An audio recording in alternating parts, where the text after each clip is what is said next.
যদি তুমি বলো। চতুর্থ পর্ব। আফনান লারা। ঈশান চুড়িগুলো ফিরিয়ে দেয় তিথিকে। চুড়ি হাতে পেয়ে তিথি জানতে চাইল আসলেই কি তার 3 দিনের জন্য শাস্তি মাফ। তার উত্তরে ঈশান করা জবাব দেয়। সে বলে এ শাস্তি মাফ হবার নয়। কথাটা বলে সে সামনের সিটে গিয়ে বসে এরপর লম্বি ভাবে শুয়ে পড়ে। তিথি অবাক হয়ে তাকিয়েছিল। ঈশান খুবই শক্ত একটা মানুষ। শক্ত বলার পর তার মনে আসলো একটা কথা। আগেকার ঈশান খুবই নরম ছিল। একেবারে মাটির মতন। মাটি কখনো শক্ত হয় না। যে আকারই থাকুক ঝরে পড়বেই। ঈশান ছিল সেরকম। তিথি তাকে কত অপমান কত ধূর্সার করেছিল, তারপরেও দিনের পর দিন সে কেবল তিথিকেই চাইত। তিথির কাছে তার কত আবদার ছিল তখন। তিথি তার একটি আবদারও কখনো পূরণ করেনি, বরং তার বদলে দিয়েছে হাজার হাজার দুঃখ যা বলে কয় শেষ করা যাবে না। ঈশান তিথিকে ভালোবাসে বলে সে দুঃখগুলো সে মাঝে মাঝে ভুলে গিয়ে তিথিকে আবারও আগের সেই ভালোবাসা ফিরিয়ে দিতে চায়, কিন্তু যখনই তার মনে পড়ে এই মেয়েটা তার জন্মদাত্রী মাকে কষ্ট দিয়েছিল, কাঁদিয়েছিল, তখন তার বুক ফেটে আসে। ইচ্ছে করে মেয়েটাকে খুন করে প্রতিশোধ নিতে। ভালোবাসা, প্রতিশোধ, মায়ের মমতা, অশ্রু সব মিলিয়ে তাকে পাগল করে তুলছে দিনের পর দিন। মাথার উপর হাত রেখে এইসবই ভাবছিল ঈশান। তিথিও ওর মতন করে পিছনের সিটে লম্বা হয়ে শুয়েছে। কিন্তু চুল ভিজা থাকার কারণে তার ঘুম আসছিল না। সে শুয়ে শুয়ে ভাবছে সংসারটা কি ছেড়ে দেবে নাকি ঈশানের কাছে মন থেকে ক্ষমা চাইবে। ঈশান হয়তো ক্ষমা করবে না। তবে কি সংসারটা ছেড়ে দেয়াই শ্রেয়। তিথি সিদ্ধান্ত নেয় সে ঈশানের সঙ্গে যাবে না। বাসায় ফিরে যাবে। অতীতের করা ভুল নিয়ে এত মাশুল সে আর দিতে পারবে না। তারও তো জীবন আছে, শখ আছে, সুখ আছে। এভাবে দিনের পর দিন সে কেন কষ্ট করে যাবে। যদি সে জানত তার সাথে ঈশানের বিয়ে হচ্ছে তবে সে কখনোই রাজি হতো না, কারণ যাকে এক সময় কটু কথা বলে সে আঘাত করেছিল তার সংসারে যে শান্তি মিলবে না এটা তো জানা কথা। দুজনার ভাবনার বেড়াজালে ভোর হয়ে গেল। মামা ফজর নামাজ পড়তে টুপি পরে দরজা খুলে চললেন মসজিদের দিকে। দরজাটা মুখোমুখি দেয়া ছিল, আটকানো ছিল না। কারণ আর বাকিরা সবাই ঘুমে। নানু হয়তো নিজের রুমে নামাজ পড়ছেন। তিথি শুয়ে থেকে মামাকে যেতে দেখে উঠে বসে। মামা চলে যাবার পরই সে গাড়ির দরজা খুলে বের হয়ে যায় সোজা নানুর রুমে। নানু নামাজ পড়ছিলেন। তিথি চেয়ারে বসে নানুর নামাজ পড়া দেখছিল। নানু নামাজ পড়ে জায়নামাজ নিয়ে উঠে দাঁড়াতেই তিথিকে মনমরা হয়ে বসে থাকতে দেখে চমকে ওঠেন। এরপর ওর মাথায় হাত বুলিয়ে বললেন, কিরে তিথু, কি হলো তোর? কাল থেকে দেখছি মুখ ভার করে আছিস। কতবার যে জানতে চাইলাম কি হয়েছে, কিছুই তো বলিসনি। আমায় বল। বললে মন হালকা লাগবে। আমি হয়তো কিছু উপদেশও দিতে পারি যা তোর কাজে লাগবে। তিথি তখন বলে, নানু তোমার মনে আছে আমি একবার 1 মাসের জন্য তোমার বাড়িতে থেকে পড়াশোনা করেছিলাম। তখন তোমাকে বলতাম না যে আমার পড়ার টেবিলের জানালা দিয়ে মনে হয় কেউ আমায় দেখছে। তুমি বলতে মনের ভুল। আসলে সে ইশতিয়াক ছিল। কোন ইশতিয়াক? ওই যে এককালে তোর পিছু নিছিল, তোর জন্য পাগল হই গেছিল সে। পাগল হয় নাই। বরং দেখিয়ে দিয়েছে কি করে অসম্ভব কোনো কিছু নিজের করে নিতে হয়। সে এখন কেমন আছে? দেখা করেছিস নাকি? সেই তো ঈশান। এ কথা শুনে নানু অবাক হয়ে গেলেন। কিছু সময় চুপ থেকে বললেন, তুই যখন জন্মেছিলি তখন তোর বাবার হাতের অবস্থা ভালো ছিল না। আমার খুব ইচ্ছে ছিল তোকে হাসপাতালেই সোনার চামচ দিয়ে মধু খাওয়াবো যাতে তোর ভাগ্য সোনার হালে বাড়তে থাকে। আমার এ কথা কেউ শোনে নাই। তারপর আমি আমার হাতের একটা চুড়ি বিক্রি করি নিজে নিজে। কাউকে বলিনি। তারপর একটা চামচও বানাই। হাসপাতালে তোকে সেই চামচ দিয়ে মধুও খাইয়েছিলাম। সবাই বকছিল কুসংস্কার বলে। তাও আমি করেছি। তারপর থেকে শুরু হয় তোর বাবার পদোন্নতি। সবাই বলতো তুই তোর বাপের ভাগ্য খুলে দিয়েছিস। তোর গায়ের রং তোর বয়সের সাথে সাথে যেন আরও উজ্জ্বল হতে লাগল। শুধু কি ঈশান, আরও কত ছেলে যে তোর জন্য পাগল ছিল। হিসাব নাই সে সকলের। শুধু হিসাব আছে ঈশানের। কারণ সে শেষ পর্যন্ত লড়ে গেছে। আসলেই এখন বলতে হয় তোর সেদিনের সোনার চামচের মধুর গুণ আছে। এই বলে নানু হাসতে থাকলেন। হঠাৎ হাসিটা থামিয়ে বললেন, আচ্ছা তবে যদি সেই ঈশানী তোর জামাই হয়ে থাকে তবে তোর চোখে পানি কেন? সোনার চামচ কখনো ভাগ্য বদলায় না নানু। বরং যারা সোনার চামচ মুখে নিয়ে বড় হয় তাদের অনেকের সাথেই নিকৃষ্ট কিছু ঘটে। যেমন আমার সাথে হলো। আমি সেই ছেলেটার এবং তার মায়ের সাথে এত বাজে ব্যবহার করেছি যার মাসুল আমাকে এতগুলো বছর পর দিতে হচ্ছে। তিনি কেঁদে কেঁদে বলেছিলেন আমি কখনো স্বামীর সোহাগ পাব না। নানু তিথির চোখ মুছে দিয়ে বলেন, মানুষ অভিশাপ দিলেই যদি ফলে যেত তবে দুনিয়াতে কেউ টিকত না। ওসব ভাবিস না। তোর ভাগ্য ভালো বলেই ঈশানের মতন একটা ছেলের বউ হয়েছিস। সে তোকে অতীতে যেমন পাগলের মতন ভালোবাসত এখনও তাই বাসে। যে একবার প্রেমে পাগল হয় তার বাহ্যিক পরিবর্তন আসলেও পাগলামি কোনোদিন যায় না।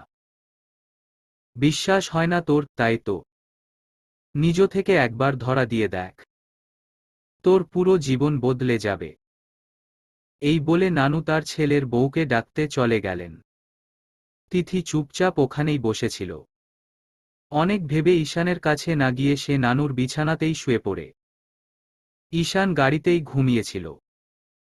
মামা নামাজ পড়ে বাড়ি ফিরবার সময় ঈশানকে গাড়ির ভেতর দেখে জানালায় ধাক্কা দিয়ে ওকে জাগানোর চেষ্টা করলেন। ঈশান বাবা, কি হয়েছে? এখানে ঘুমাও কেন? আওয়াজে ঈশান জেগে যায়। উঠে বসে দেখে চারিদিকে আলোতে ভরে গেছে। মামা দাঁড়িয়ে ওর দিকেই তাকিয়ে আছেন। সে চোখ ডলে গাড়ি থেকে বের হয়ে কিছু বলবে তখনই মামা বললেন সে যেন ভেতরে গিয়ে ঘুমায়। উনি চলে যাবার পর ঈশান তিথিকে ডাকার জন্য পেছনে তাকিয়ে দেখে সে নেই। তার মানে সে আগেই চলে গেছে। তাই সেও ভেতরে চলে আসে। কিন্তু ভিতরে এসে দেখে তিথি রুমে নেই। ঈশান আর খোঁজে না ওকে। চুপচাপ বিছানায় মাথাটা এলে শুয়ে পড়ে। হঠাৎ মনে পড়ে ফোনে চার্জ লাগবে। অফিসের জরুরি কল মিস হতে পারে। তাই তাড়াহুড়া করে সে ফোন নিয়ে এসে চার্জ দেয়। এরপর আবার শোয় কিন্তু তার আর ঘুম আসে না। তাই খাটে হেলান দিয়ে বসে হাই তুলতে তুলতে কালকে রাতের কথা ভাবতে থাকে। ঈশান নাতি, সকালে কি খাও? নানুর কথা শুনে ঈশান ঠিকঠাক হয়ে বসে। নানু হাতের এক কাপ চা ওর সামনে রেখে বললেন, শুনলাম তুমি সকালে রং চা খাও। ঘরে মশলাপাতি শেষ তাই দুধ চা দিলাম। সমস্যা নেই। আচ্ছা একটা কথা বলবে? কি বলুন? তিথিকে ভালোবাসো? ঈশান চুপ করে তাকিয়ে থাকে। নানু ওর পাশে বসে বললেন, জানো, ভালোবাসার মানুষের কোনো দোষ থাকে না। যদি ভালোই বাসো তবে ওর দোষ নিয়ে পড়ে আছো কেন? ভালোবাসায় দোষ গুণ জায়গা পায় না। যদি জায়গা পায় তবে সেটা ভালোবাসা হতে পারে না। তুমি তিথিকে সেই কোন বছর থেকে পাগলের মতন ভালোবেসে এসেছ। এখন তার চোখে পানি কেন তবে? যে ভালোবাসায় মানুষটা কাঁদে সেটা আবার কিসের ভালোবাসা? জানো, তোমাদের নানা আমার গুণ যেমন দেখতেন না তেমনই দোষও দেখতেন না।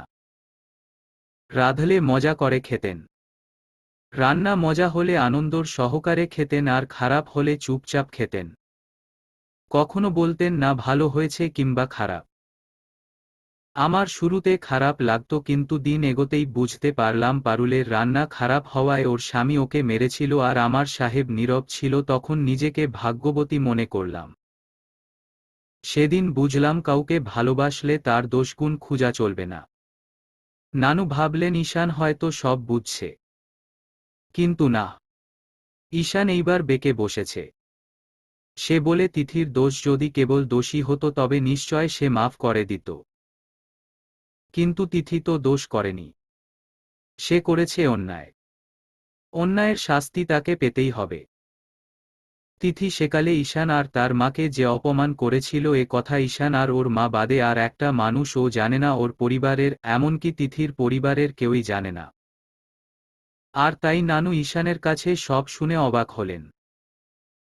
সব শোনার পর তিনি বললেন, তবে তিথি যদি দোষী করে থাকে তাহলে ঈশান কেন তাকে বিয়ে করেছে? এর জবাবে ঈশান কিছু বলে না। কিছু সত্য সবাইকে বলতে হয় না। সাময়িকের জন্য সে সত্য চাপা রাখলে দুই পক্ষেরই মঙ্গল ঘটবে। নানু কোনো জবাব না পেয়ে চলে এলেন। তবে তিনি ঈশানের না বলা কথাটি ঠিকই বুঝে গেছেন, আর তাই মিটমিট করে হাসছেন। তিথিকে অনেকক্ষণ না দেখে ঈশানের চিন্তা হল। বিদেশে গেলেও সে সবসময় তিথির উপর নজর রাখত, যাতে সে কোনো ছেলের ফাঁদে না পড়ে যায়। শেষে বাধ্য হয়ে আদিলকে লাগায় কাজে। আদিল ওর বিশ্বস্ত লোক। সে তিথিকে না ছোঁয়ার শর্তে সই করে কাজটা করেছে, এবং এর জন্য ঈশান তাকে ঢাকায় স্থায়ীভাবে থাকার ব্যবস্থাও করে দিয়েছে। রুম থেকে বের হয়ে ঈশান ঘুরতে ঘুরতে মামির সাথে খেল এক ধাক্কা। এই মামি হলেন সানজিদা মামি। উনি তিথির একাধারে মামি হন আবার বান্ধবীও হন। তিথির ক্লাসমেট ছিলেন তিনি। সেই সূত্রে ঈশানকে তিনি চিনতেন, দু একবার তিথিকে ডিস্টার্ব করতে দেখেছিলেন। কিন্তু বিয়েতে ঈশানকে দেখে চিনতে না পারলেও বারবার মনে হচ্ছিল ওকে কোথাও একটা দেখেছেন। এখন আবারও ওর মুখটা সামনে দেখে তিনি আন্দাজ করে বললেন, আচ্ছা তুমি কি পানপাড়া হাই স্কুল চিনো? ঈশান মুচকি হাসি দিয়ে বলল, চিনি। আপনাকেও চিনি। আচ্ছা তুমি কি তিথিকে আগে থেকে চিনতে? ঈশান হাসি দিয়ে মাথা নাড়ায়। মামি তো অবাক। হা করে তাকিয়ে রইলেন। এত বছর পর আগের ইতিহাস আবার সামনে চলে আসলো। ভাবা যায়, এই ছেলেটা তিথিকে যখন ডিস্টার্ব করত তখন মনে মনে তিনি হিংসা করতেন। তার জন্য যদি এমন একটা ছেলে পাগল থাকত তবে কতই না ভালো হতো। সেই ছেলে শেষ পর্যন্ত তিথির জন্যই থেকে গেল। তিথির কথা মনে পড়ায় মামি বললেন, তিথি নানুর রুমে। এই বলে তিনি কাজে চলে গেছেন। ঈশান নানুর রুমে এসে তিথিকে ঘুমাতে দেখে ওর কাছে আসে। অনেকক্ষণ ওকে দেখে সে তিথির হাত ধরে চুড়িগুলো সব খুলে নেয়। তিথি গভীর ঘুমে থেকে বিড়বিড় করে বলছিল, চুড়ি নিলে শাস্তি মাফ। ঈশান চুড়িগুলো নিয়ে চলে আসে। তিথির ঘুম ভাঙল ঠিক 10টায়। সে উঠে বসতেই নানু ওর হাতে পানির মগ দিয়ে বললেন, ঈশান গাড়িতে বসে ওর অপেক্ষা করছে। সে যেন দ্রুত তৈরি হয়ে যায়। খাওয়া দাওয়া গাড়িতেই করে নিতে পারবে, তিনি খাবার প্যাকেট করে দিয়েছেন। তিথি শুরুতে কিছুই বুঝতে পারল না।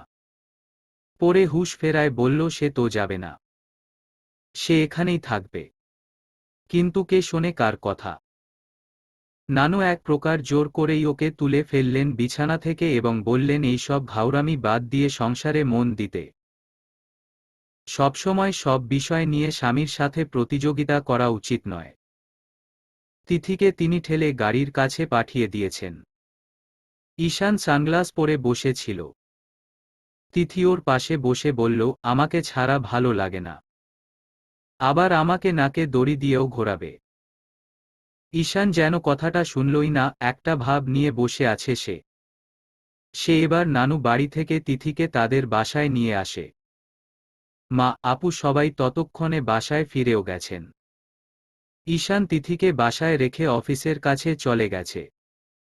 এদিকে তিথিকে একা পেয়ে ঈশানের মা ধরলেন ওকে ভালো করে। তিনি জানতে চাইলেন তারা কি কারণে হঠাৎ নানুর বাড়ি গেল। আমি গিয়েছিলাম, কিন্তু উনিও এসে পড়লেন। কোনো দাওয়াত ছিল না, আমি এমনিতেই গেছিলাম। তুমি জানো না, তুমি গেলে আমার ছেলেও যাবে। তুমি যে দুধে ধোয়া তুলসী পাতা নও তা জানা আছে আমার। ইচ্ছে করে আমার ছেলেকে অতদূর নিয়ে গেলে। ও যে তোমার জন্য পাগল এটা তো জানোই। আবার কি প্রমাণ করাতে চাও? তিথি চুপ করে আছে। কিছু বললেই আবার আগুন লাগবে। তার চেয়ে বরং চুপ করে থাকাই ভালো। ঈশানের মা আরও অনেক কিছু বলে চলে গেছেন। আগেকার তিথি হলে ২-৪টা কথা মুখের উপর বলে দিত। এখনকার তিথি বলে সে চুপ থেকে গেল। ঈশানের জাপানে যেতে হবে জরুরি একটা কাজে। তাদের নতুন একটা ফ্লেভারের নুডলস তৈরি হয়েছে, সেটার উদ্বোধন করবে সে। তিথিকে নিয়ে যাওয়ার ইচ্ছা থাকলেও ঈশান সেটা না ভেবে অন্য একটা প্ল্যান করেছে। সে তিথিকে দেশেই রেখে যাবে যাতে করে তিথি ঈশানের অনুপস্থিতিটা হারে হারে টের পায়। যদি ওকে সাথে করে জাপান নিয়ে যাওয়া হয় তাহলে দেখা গেল সে টের পাওয়ার বদলে ঈশান নিজেই তিথির প্রতি আরও ফুরবল হয়ে পড়বে। আর তাই সে তার প্ল্যানের টিকিট দারোয়ানকে দিয়ে বাসায় পাঠিয়ে দিয়েছে যাতে তিথি সেটা দেখে কি রিয়েকশন দেয় তা জানার জন্য। দারোয়ান ওর কথা মতন টিকিটটা বাসায় দিয়ে আসে। ভাগ্যক্রমে দরজাটা তিথিই খুলেছিল। সে টিকেটের খাম হাতে নিয়ে যেতে যেতে হঠাৎ থেমে যায়। ঈশানের চিঠি বলে সেটা পড়ে দেখার কৌতূহল তাকে বাধ্য করে খামটা ছেঁড়ার জন্য। আর তাই সে রুমে গিয়ে খামটা খুলেও ফেলে। দেখল ঈশানের জাপান যাওয়ার টিকিট পরশু ভোর ৬টায়। ঈশান ভেবেছিল তিথি মন খারাপ করবে, কিন্তু সেটা না হয়ে হলো তার উল্টো। তিথি দারুণ খুশি হল। সে একটু শান্তিতে থাকবে ভেবে আনন্দে আটখানা হয়ে রুমে ঘুরতে লাগল। কি শান্তি! ঈশান চলে গেলে সে ওইদিনই বাবার বাড়ি চলে যাবে। তানিয়ার বিয়ের আয়োজনে মশগুল থাকবে। কত মজা হবে তার! মাথা থেকে বোঝা নেমে যাবে। কয়েকদিন শাস্তি পেতে হবে না। তিথির আর আনন্দ ধরছেই না। ওদিকে ঈশান অফিসে থেকে মিটমিট করে হাসছিল তিথির অবস্থা চিন্তা করে। ঈশান সেদিন বাসায় ফিরল একটু জলদি করেই। কারণ তার দেখার ছিল তিথি কি করে। কিন্তু তিথির হাবভাব দেখে ঈশান আশ্চর্য হয়ে যায়। তিথিকে দেখে মনে হয় সে হাতে আকাশের চাঁদ পেয়ে গেছে। আর তাই ঈশান গাল ফুলিয়ে নিজের ব্যাগে জামাকাপড় ঢুকাচ্ছিল। তখন তিথি এসে নিজেও তাকে হেল্প করতে থাকে। ঈশানের আরও রাগ বেড়ে গেল এসব দেখে। সে ব্যাগটা সরিয়ে অন্য জায়গায় রেখে নিজের কাজ করতে থাকে। আর কাজ করতে করতে বলে, আমার টিকিট কোথায়? তিথি এক দৌড়ে সেটা এনে দিতেই ঈশান বলল, এত খুশি হবার কি আছে? আমি কি তোকেও নিচ্ছি? নিচ্ছেন না বলেই তো আমি এত খুশি। Oh really? Okay fine. আমার সাথে এবার তুইও যাচ্ছিস। অনেক বছর আগে তোকে বলেছিলাম একদিন তোকে আমি বিলেত নিব, এই শুনে তুই খুব হাসছিলি। এবার তোর হাসির ১৪টা আমি বাজাবো। তিথির মুখটা ছোট হয়ে গেল। সে রোবটের মতন দাঁড়িয়ে থেকে জানতে চাইল ওখানে ঈশানের বাসায় আর কে কে থাকে। ঈশান হাসি দিয়ে বলে, আমি গোটা একটা ফ্ল্যাটে একা থাকি। পাশের ফ্ল্যাটে একটা কাপল থাকে। এরপর দূর দূরান্তে বাসা বাড়ি নেই, সব বোন আর বোন। তিথি ঢোক গিলে বলে, তার মানে ওখানে আমি আর আপনি একা? জি। তিথি এক দৌড় দিল। ঈশান বুঝল না সে দৌড় কেন দিল, আর দৌড়টা দিয়ে গেলই বা কোথায়। তিথি আসলে ঈশানের মায়ের রুমে গেছে। উনি যদি শুনেন ঈশান তার বউকে সমেত জাপান চলে যাচ্ছে তবে তিনি এই অঘটন কিছুতেই ঘটতে দেবেন না। কারণ ঈশানের সাথে তো তার কথা হয়েছে, সে সবসময় তিথিকে শাস্তি দেবে। বিদেশ নিয়ে যাওয়া মানে তো শাস্তি হতে পারে না। এইসব শুনে তিনি নিশ্চয় তিথির যাওয়া ক্যান্সেল করতে পারবেন। ঈশানের মা বসে বসে খাতায় কিছু লিস্ট লিখছিলেন। জাপানের কিছু প্রোডাক্ট তার লাগবে। ঈশান চলে যাবে শুনে ওগুলোর লিস্ট করছেন তাকে দেবেন বলে। তিথি বেশ অনেকক্ষণ ধরে দরজার পাশে দাঁড়িয়ে ওনাকে দেখছিল। কি দিয়ে কথাটা শুরু করবে তাই ভাবছে। ঈশানের চেয়ে ঈশানের মাকে তার বেশি ভয় হয়। অনেক ভেবেচিন্তে সে ঠিক করে কথাটা সে তামিয়াকে দিয়ে পেশ করাবে। তাই দরজা থেকে ভেতরে না গিয়েই সে চলে যায় সোজা তামিয়ার রুমে। তামিয়া শুয়ে শুয়ে তার হবু বর আকাশের সাথে ফোনে কথা বলছিল। তিথি দরজায় নক করে বাহিরে দাঁড়িয়ে থাকে। আসবো আপু। কে? তিথি। আসো। তামিয়া কল কেটে উঠে বসে। তিথি ভেতরে এসে চুপি চুপি দরজাটা লাগিয়ে তামিয়ার পাশে বসে এরপর ওর হাত দুটো ধরে বলে, একটা হেল্প করবে আপু? কি? তোমার আম্মুকে বলবে ঈশান আমাকেও তার সাথে করে জাপান নিয়ে যাচ্ছে। কি বলো? এটা তো দারুণ ব্যাপার। মা তো জানবেই, এখন জানানোর কি আছে? এখন জানাও, তাহলে উনি শুনলে আমাকে আর জাপান যেতে হবে না। এটা কেমন কথা? তুমি জাপান যেতে চাও না কেন? ওহ আচ্ছা, বুঝলাম। ভাইকে ভয় পাচ্ছ। তোমার ধারণা ওখানে গেলে ভাই তোমাকে আরও জ্বালাতন করবে। হা। হাসালে। বরং ওখানে গেলে তোমাদের মাঝখানের দূরত্বটা অনেক কমে যাবে। তুমি বুদ্ধি দিয়ে ভাবো। এটা তোমার সংসার জীবনের জন্য অনেক ভালো একটা আইডিয়া। তোমার তো দৌড়ে দৌড়ে যাওয়া উচিত। তা না করে তুমি কিনা ক্যান্সেল করার পিছনে ছুটছ। তিথি ঢোক গিলে বলল, তুমি বুঝতেছ না আপু। আমার সত্যিই যেতে ইচ্ছে করছে না। আমার অনেক ভয় করছে। তুমি তোমার ভাইকে চিনো না। আচ্ছা ঠিক আছে। তুমি যখন চাইতেছ আমি মাকে গিয়ে কথাটা বলি, তবে তাই হবে। এটা বলে তামিয়া চলে গেল মাকে বলার জন্য। তিথিও পিছন পিছন গেছে। বাহিরে দাঁড়িয়ে ওনার ভাবগতি দেখবে। তামিয়া মায়ের কাছে যেতেই তিনি বললেন তার কিছু লাগবে কিনা বলতে, লিস্টে অ্যাড করে দিবেন। তামিয়া তখন মায়ের হাত থেকে লিস্টটা সরিয়ে বলে, মা তুমি কি জানো ঈশান তিথিকেও নিয়ে যাচ্ছে?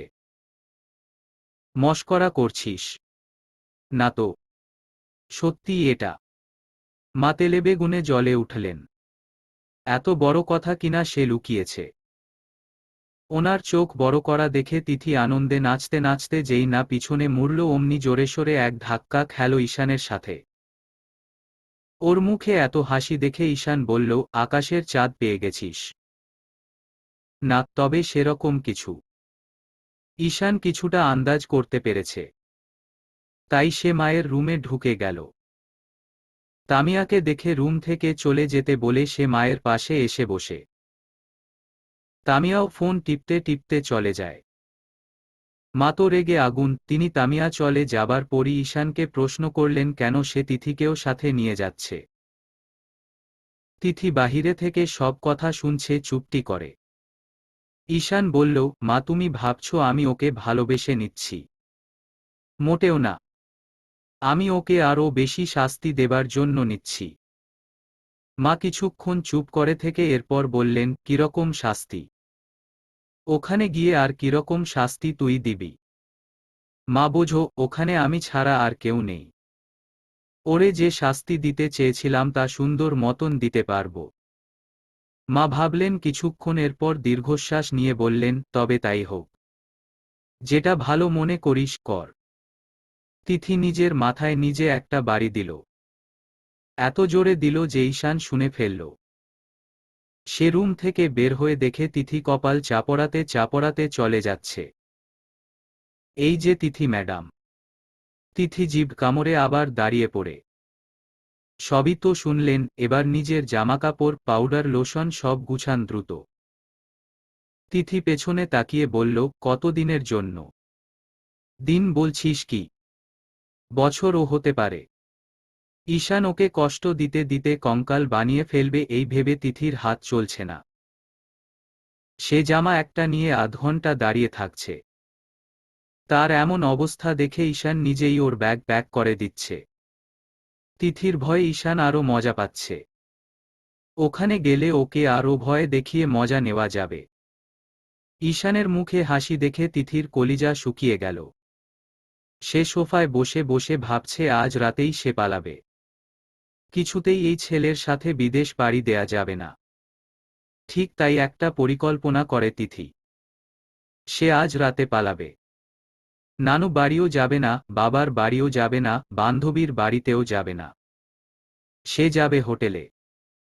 ঈশান জাপান চলে যাওয়া পর্যন্ত হোটেলে গাপটি মেরে বসে থাকবে সে। রাত 12টা বাজতেই ঈশান অফিস থেকে ফেরে। সে শাওয়ারের জন্য ওয়াশরুমে যেতেই তিথি পা টিপে টিপে বেরিয়ে যায়। সকলে নিজ নিজ রুমে। সদর দরজার আশেপাশেও কেউ নাই। তিথি তার পার্সটা নিয়ে দরজা খুলে বের হয়ে দিল এক ছুট। কিন্তু আফসোস, ঈশান মনে হয় আগে থেকে আঁচ করতে পেরেছিল। সে দারোয়ানকে বলেছে তিথিকে দেখলে যেন বের হতে না দেয়। দারোয়ান সেজন্য করা পাহারা বসিয়ে রেখেছে। তিথিও কম না। সে বিল্ডিংয়ের পিছনে গেল বাউন্ডারি টপকে যাবে বলে। বাউন্ডারি দেখে তিথির ছোটবেলার কথা মনে পড়ে যায়। স্কুলের টিফিন টাইমে এভাবে বাউন্ডারি টপকে সে ক্লাস মিস দিত। এখনও সেরকমই মনে হচ্ছে। বাউন্ডারি খামছে ধরে সে উপরে ওঠার চেষ্টা করতে যেতেই কেউ একজন ওর আঁচল ধরে এক টান দিয়ে ওকে নিচে ফেলে দেয়। মাটিতে ধপাস করে পড়ে তিথি মাথা তুলে তাকালো। ঈশান খালি গায়ে, গলায় তোয়ালে ঝুলানো। সে কোমরে হাত রেখে তিথির দিকে তাকিয়ে আছে। জাপান যাবার ভয় যে কোনায় পালাস না কেন, ইশতিয়াক তোকে বের করে আনবেই। দারোয়ান আমায় ইনফর্ম করে দিয়েছে তুই যে পালাচ্ছিস। তিথি মাথা চুলকে বলল, পালাবো কেন? আমি প্র্যাকটিস করছিলাম। জাপানে আমার যে ফ্ল্যাট আছে একতলার, সেটাতেও চারিদিকে বাউন্ডারি করা। মন মতো প্র্যাকটিস করে নিস। এই বলে ঈশান তিথির হাত ধরে টেনে উঠায়। তিথি হাত মোচড়াতে মোচড়াতে বলে, যাব না। এই বলে সে বসেও গেল। ঈশান তখন তিথিকে ধরে কোলে তুলে নেয়, এরপর হাঁটতে হাঁটতে বলে, তুই যাবি না, তোর ছায়া যাবে। তিথি নীরবে ঈশানের চোখের দিকে তাকিয়ে থাকে। কোনো হাতাহাতি সে করল না। শুধু এক দৃষ্টিতে ঈশানের দিকে তাকিয়ে রইল। যেন তার খুব ভালো লাগছে এভাবে করে যেতে।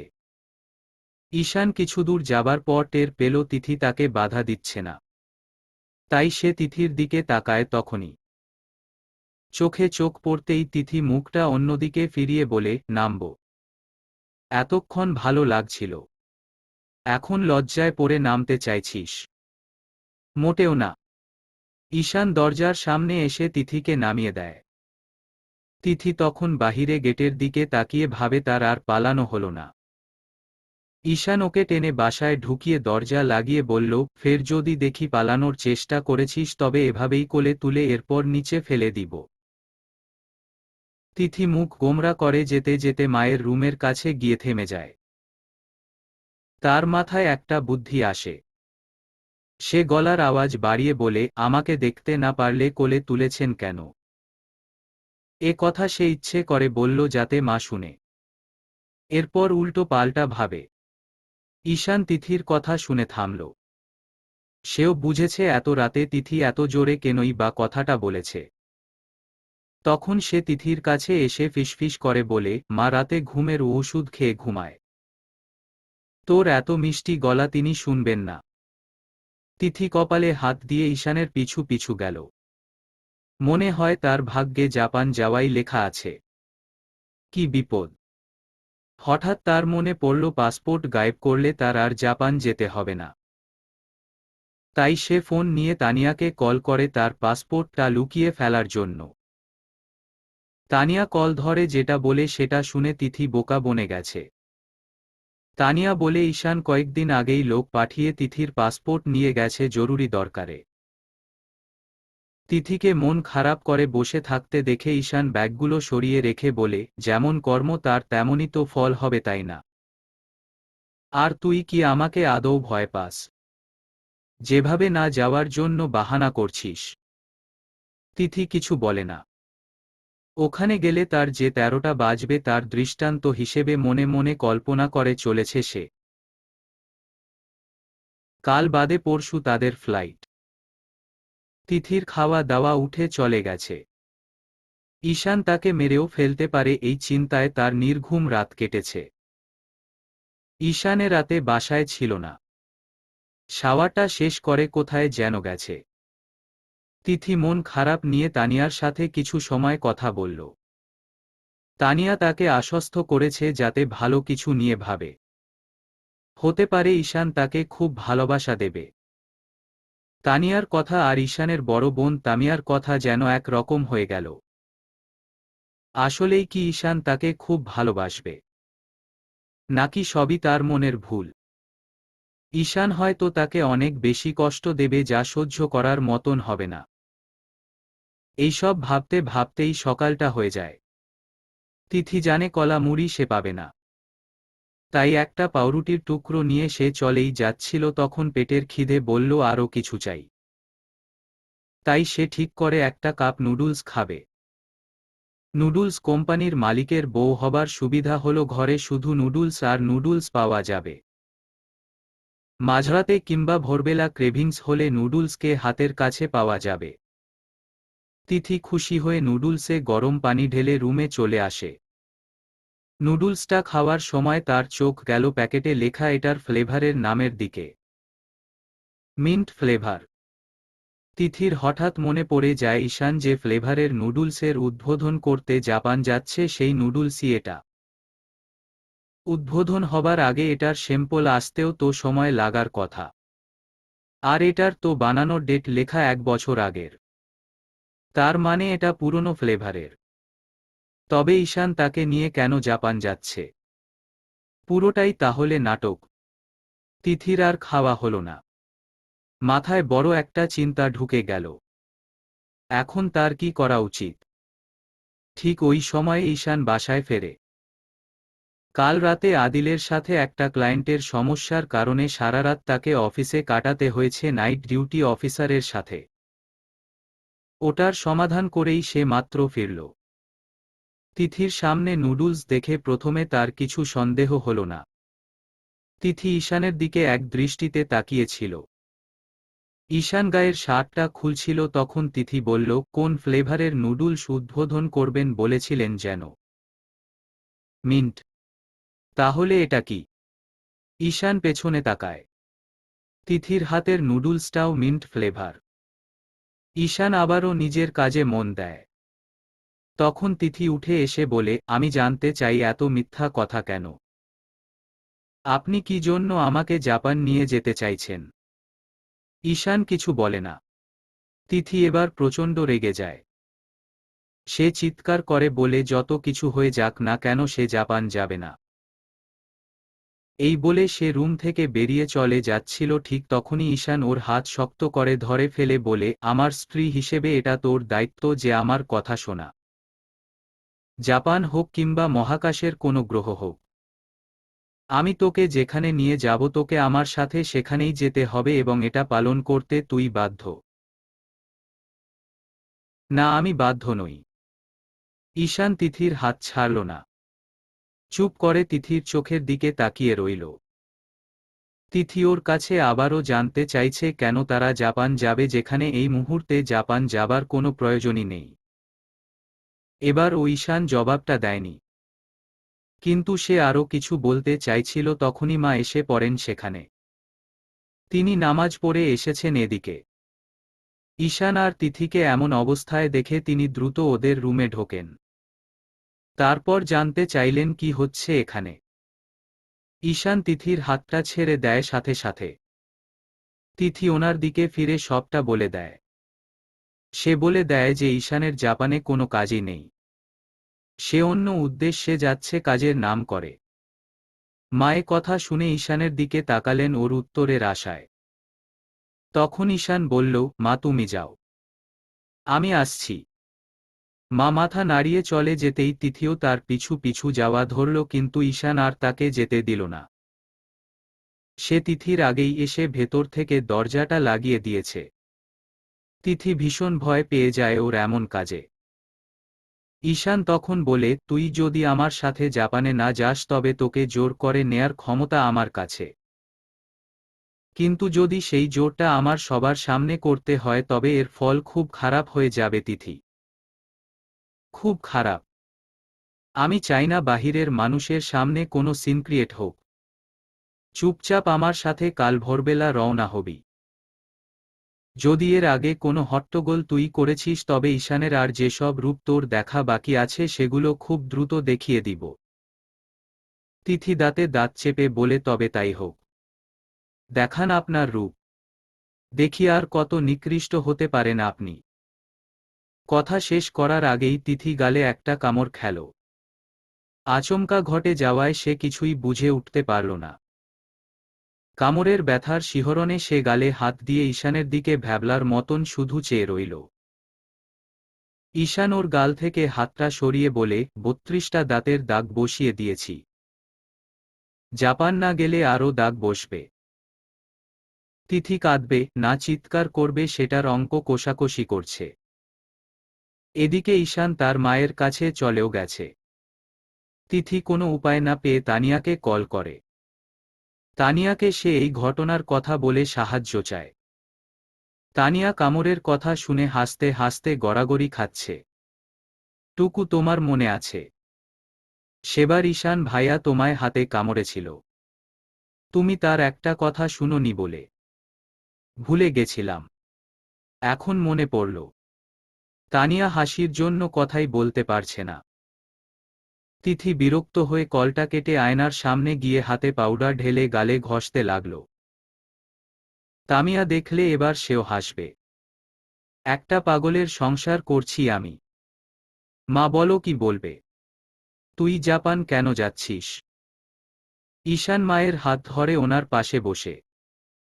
এরপর বলে হ্যাঁ আমার একটা ইচ্ছে আছে। কিন্তু সেটা পরে জানবে। এখন না। আমি যেন না শুনি যে তুই এত সহজে ওই মেয়েটাকে ক্ষমা করে দিয়েছিস। খবরদার। আরে না। ওসব কিছু না।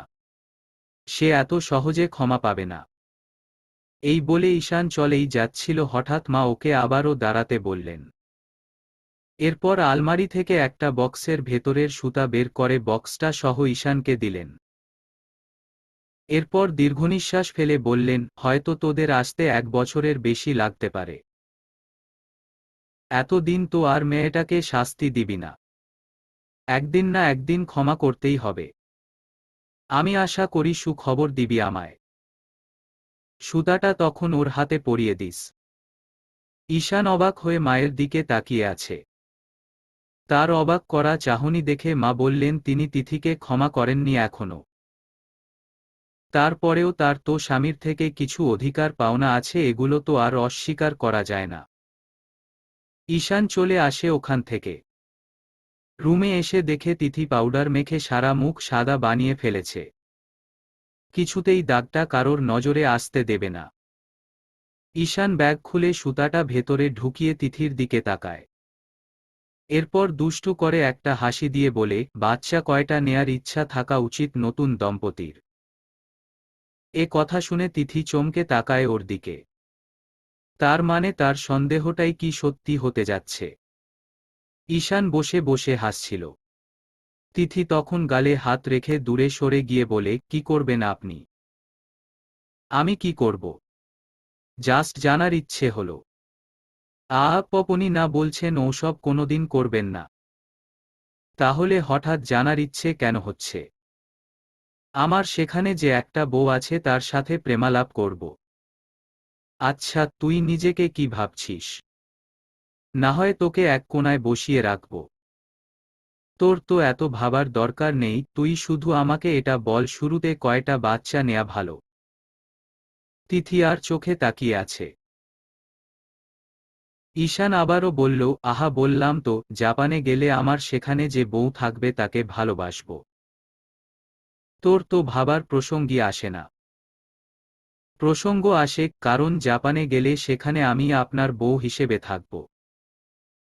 কথা ঘুরিয়ে বললেও উত্তরটা একই দাঁড়ায় মিষ্টিয়াক।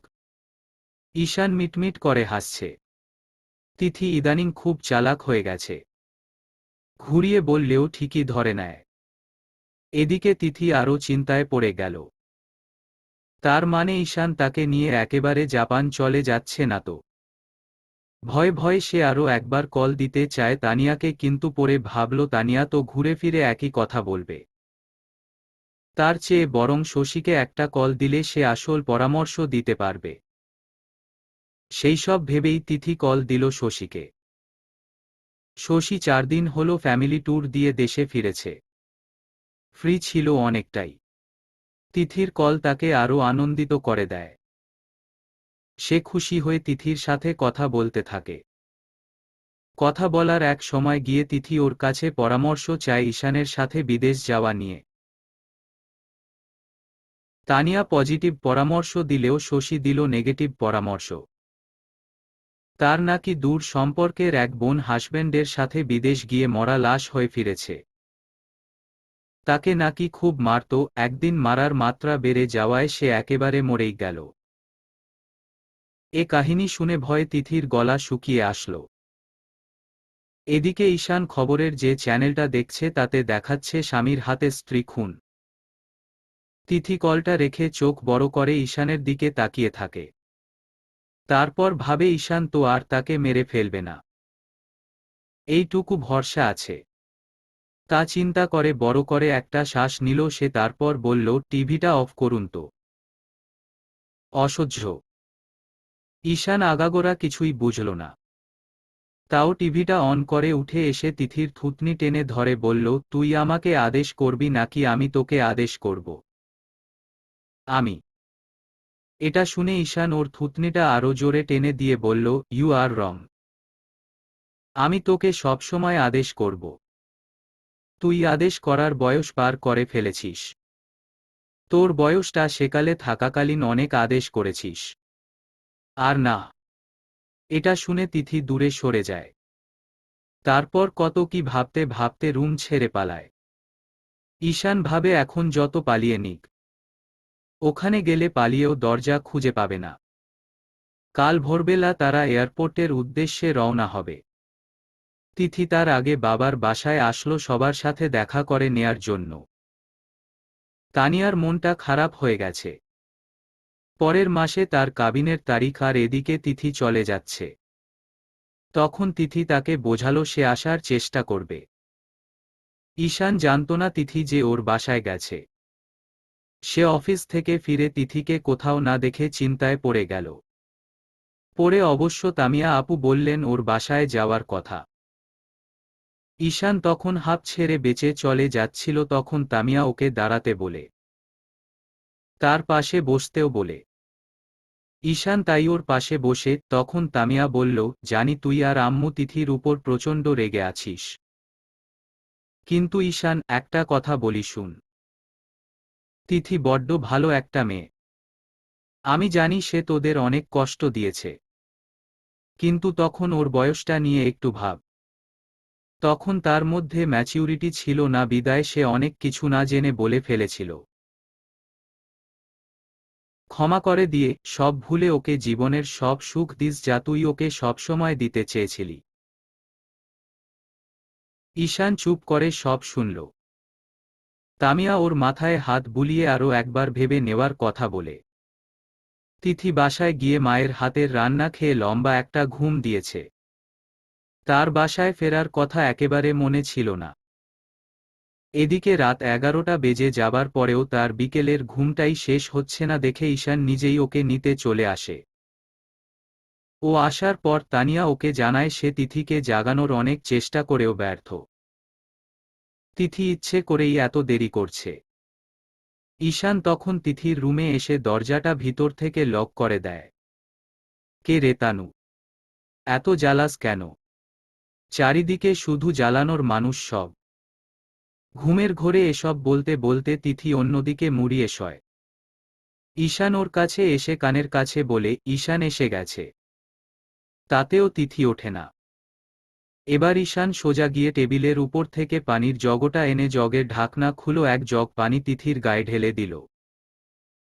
তিথি এক লাফে উঠে বসে মাথার চুল থেকে পানি চিপে চিপে বের করে বলল, কার এত বড় সাহস?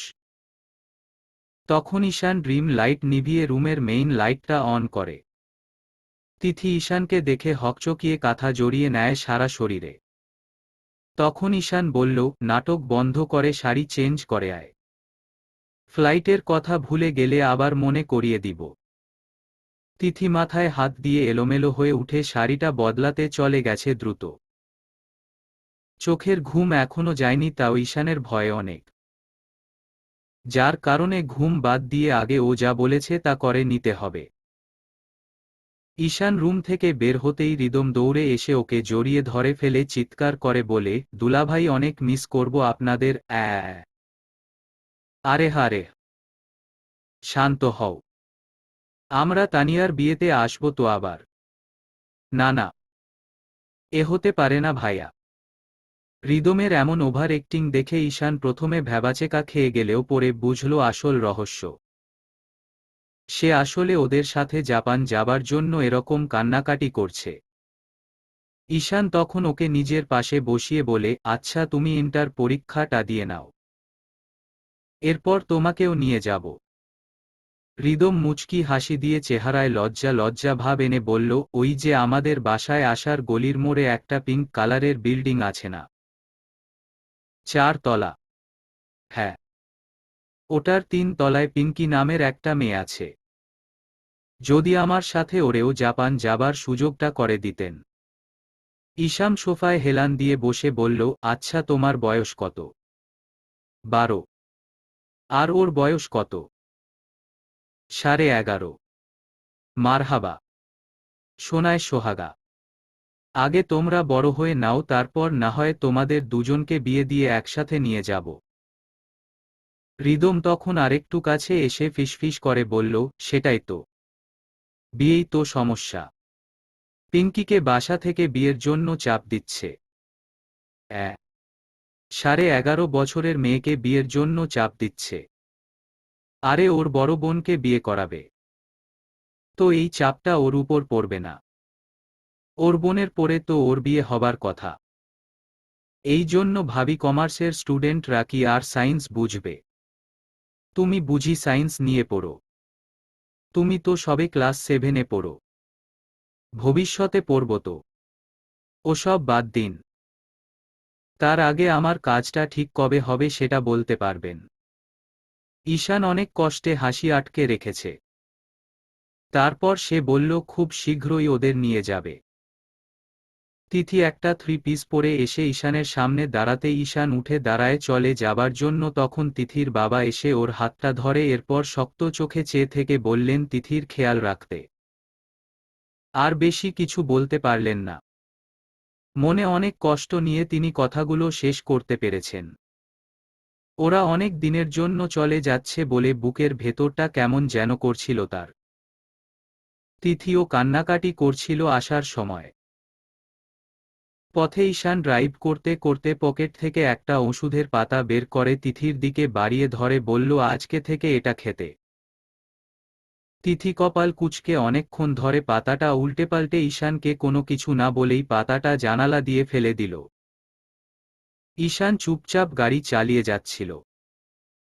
তিথি মাথা উঁচু করে গর্ববোধ করছে কাজটা সে করতে পেরেছে বলে। ঈশান কিছুক্ষণ পর আরেকটা পাতা ধরে বলল, আমি জানতাম তুই ওটা ফেলে দিবি, তাই নর্মাল একটা ওষুধের পাতা দিয়েছিলাম। তো এটাও দিন। এটাও ফেলে দিই? ঈশান মুচকি হেসে বলল, এটা আর দিব না, জোর করে খাওয়াবো। ওষুধটা ছিল তিথির স্মৃতিশক্তি বাড়ানোর জন্য। ছোট থেকেই ওর স্মৃতিতে সমস্যা। নির্দিষ্ট কিছু ঘটনা, কথা সে ভুলে যায়, একেবারেই ভুলে যায়। ঈশান ব্যাপারটা বুঝতে পেরেছে আর তাই সে এই ওষুধটা আনিয়েছে। তিথি ভেবেছে অন্য কিছু, তাই তো সে ফেলে দিল। ঈশান ওকে নিয়ে বাসায় ফিরতেই দুজনে দেখে সোফায় মা আর তামিয়া বসা। তিথি ভাবল সে এখন ঝাড়ি খাবে, কিন্তু মা তাকে ঝাড়ি না দিয়ে চুপ করেছিলেন। ঈশান তখন তিথির পিঠে চিমটি দিয়ে আস্তে করে বলল, মায়ের পাশে গিয়ে কিছুক্ষণ বসতে। তিথিও তাই করে, কিন্তু বসতে গিয়ে তার অনেক ভয় হচ্ছিল। তামিয়া ঘুরে এসে তিথির পাশে বসল। এখন তিথি মাঝখানে আর দুপাশে মা আর তামিয়া। কেউ কিছু বলছে না। ঈশান ও তার রুমে চলে গেছে। মা অনেকক্ষণ কেটে যাবার পর বললেন, আমাদের সাথে সঙ্গের মতন বসে না থেকে নিজের জামাইয়ের কাছে যাও, তার কি লাগবে দেখো। আর হ্যাঁ, বিদেশে গিয়ে আমার ছেলেকে জ্বালাতন করবে না একদম। ও যা বলবে শুনবে। সে তো আর তোমায় গিলে ফেলবে না। তিথি বিড়বিড় করে বলল, গিলেই ফেলবে। যে দামড়া ছেলে আপনার। কিছু বললে? না তো।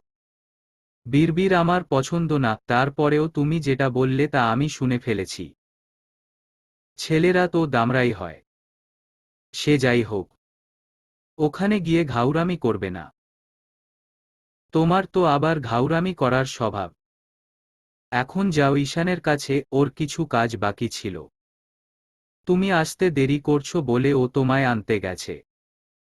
কতবার করে বলেছি ড্রাইভারকে পাঠা, তোর যেতে হবে না।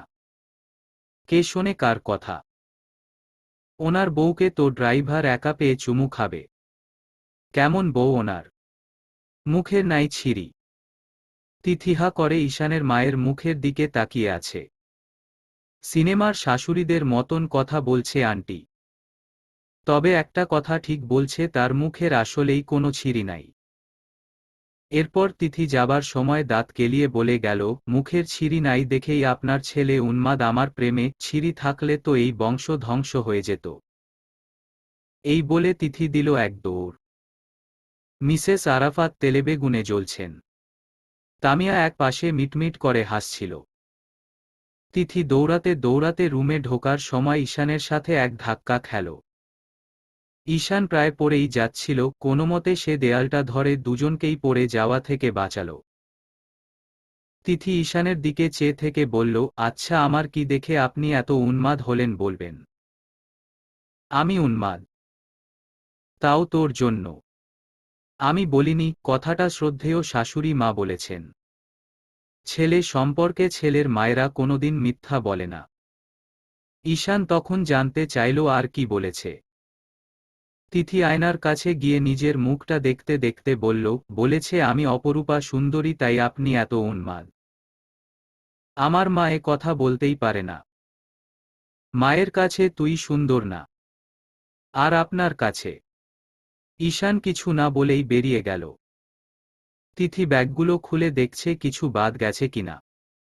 খুলতেই একটা সুতা তার হাতে পড়ল। সুতাটা চেনা চেনা লাগল। হঠাৎ মনে আসলো মামির প্রেগন্যান্সির সময় ওনার হাতে ঠিক এরকমই একটা সুতা ছিল। তাহলে এটা ওর ব্যাগে কেন? সুতাটা সরিয়ে রেখে তিথি অন্য কাজে চলে যায়। ঈশান যখন রুমে ফেরে তখন দেখে ওই সুতাটা টেবিলের উপর বল পয়েন্ট দিয়ে রাখা। সে প্রচণ্ড রেগে যায়। সুতাটা তুলে ব্যাগে ভরতে ভরতে তিথিকে ডাকে। তিথি কাঁথা টেনে শুয়ে পড়েছিল, খুব ভোরে ফ্লাইট কিনা তাই। ঈশান কাছে এসে ওকে ঘুম থেকে তুলে বসালো। তিথি চোখ ডলতে ডলতে বলল, কাল যাবেন না নাকি? তুই এটা সরিয়েছিস কেন? তো সরাবো না। আপনি তো বলছিলেন আমাকে কখনো ছুবেনও না। তাহলে ওই সুতার কাজ কি? মানে? ওই সুতা তো গর্ভবতী নারীরা পরে। আমি গর্ভবতী নাকি কোনোদিন হব? ঈশান তিথির হাত ছেড়ে দিল। তিথি তো ভালো পেঁচে ফেলেছে। তিথি আবারও শুয়ে পড়ে। ঈশান নিজেও অনেক ক্লান্ত। আজ তার অনেক দখল গেছে। তাই সে তিথির পাশে শুতেই তিথি আবারও উঠে বসে। ঈশান ওকে উঠে বসতে দেখে কিছু বলল না, কিন্তু তিথি বলল, আপনি কি করতে চাইছেন? ঘুমাতে চাইছি। তিথি বালিশটা নিয়ে উঠে পড়ল। সে সোফায় ঘুমাবে। যাওয়াই ধরছিল তখন ঈশান বলল, ওই সোফার কভারে অস্বস্তি লাগে। সে নিজেও ঘুমাতে পারে না ওখানে, তিথিও পারবে না।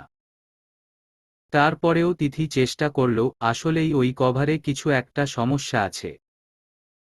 ঘুম কেড়ে নিয়ে যায়। বাধ্য হয়ে ঈশানকে ডান বাম থেকে লক্ষ্য করে তিথি আবার আগের জায়গায় এসে শুয়ে পড়ল।